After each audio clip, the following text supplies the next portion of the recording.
Pansy from Ghosty Gamers, here with Lauren Pansy Scott, one of the casters here at the ESL Pro League. How are you, Lauren? Not too bad. A little bit tired, but pretty good. Final game's been pretty amazing, so it's been hard to fall asleep. You know, the crowd's been pretty loud, so yeah, it's been pretty good. How are you enjoying your time in London? Being back home's been amazing. London's my hometown, so I moved to Germany for casting for ESL. So being able to do esports in London's felt kind of weird, so my friends and family have come down, which is just baffling. Like, seeing my mum in the audience was a bit odd. She also said Henry G was handsome, which made me feel absolutely horrific about my life. So I'm just stopping.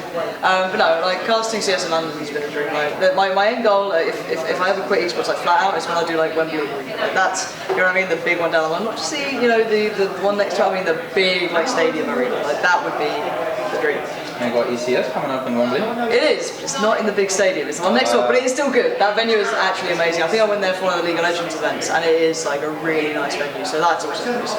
I'm sure one day. One day, the dream. One day. On the topic of EPL, we've had some mixed results, like G2 Esports coming out on top in the finals. That was.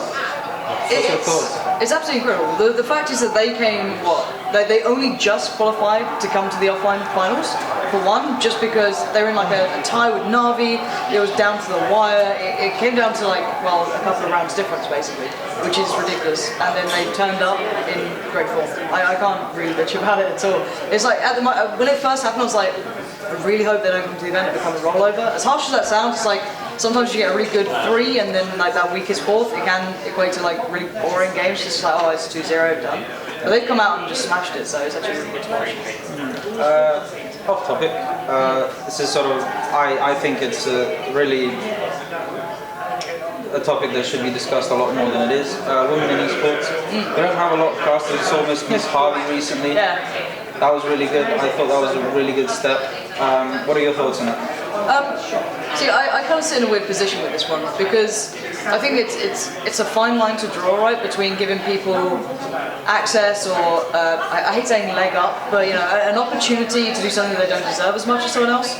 So I think you have to be careful not to try and put people into positions that they don't deserve just because, oh, we want to get a female on there for diversity's sake. Like, a lot of females deserve it, so give them the opportunity then. If they've worked hard and, why not give them a tryout on like smaller events, see how well they do. If they do well, alright, let's ramp it up, let's see if they can keep going. That is amazing. And I think Miss Harvey took a great step doing, I think it was a Dream Hat, was it Austin, I think it was? Yeah. And she did amazing. She held her own on the desk. So I spoke to her before and I was like, look, you're going to be nervous, people are going to know you're being nervous, but you know what you're talking about, just give people your opinions, be yourself, have fun with it. And she did exactly that, so it was really cool to see it. Personally, I'd like to see more females get there, but it has to be off their own back and they have to deserve it, otherwise the community's going to see through it. And there's, the community takes shit from that, I won't excuse the word, but they really don't. Like, if you know CS, they don't care. It's like, if you don't deserve it, they're going to give you grief and you get out.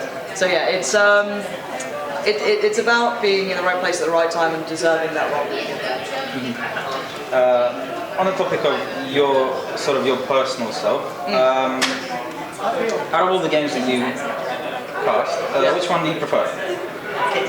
That's a hard question. Right, at the moment still CSGO. I think I've got like 4,000 hours into it now, so it's kind of hard not to enjoy it.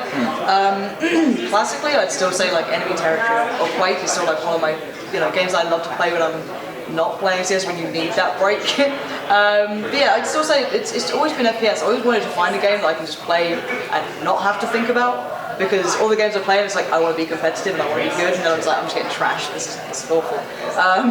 But no, I think those 3 would probably be definitely up there. CSGO the most, and then just throwing the other 2. Do you have a favourite team? CS team? I'm not biased. I always say that there's actually some really cool players out there who's always been like super welcoming to me. When I first started casting CS, like NIP were always really lovely. Like Freiburg always took the time to talk to me. Even if they lost a game, we'd sort of sit down and like chat about it and kind of go through the issues there. So NIP's hard not to like, quite genuinely. A lot of the Envy guys are super nice brothers. Like they're actually all nice guys, but I'd say NIP just because I got to know them quite early on, and they're actually really nice guys. Cool. Where do you see CSGO in, call it, 5 years? I don't know. When CSGO started, I think everyone... tell a lie, I don't think everyone saw the potential when it first came out, because, to be fair, if you ever played in the alpha or the beta, it was horrific. It was absolutely dire. But a lot of people started to twig on once they started to fix it, once they started to polish it up. You're like, okay, this actually does have potential. So the growth it's seen since its conception has been massive. So 5 years down the line, I have no idea. Like, for me, I just want to see it stable. I want to see it where you can see stable leagues and things like that. And to sort of sum everything up, we're watching the match now. Who do you think is going to take it away? I don't know. I think Luminosity should win it. I think that's no doubt the answer that everyone would give, that they are the current reigning champions. It's as simple as that.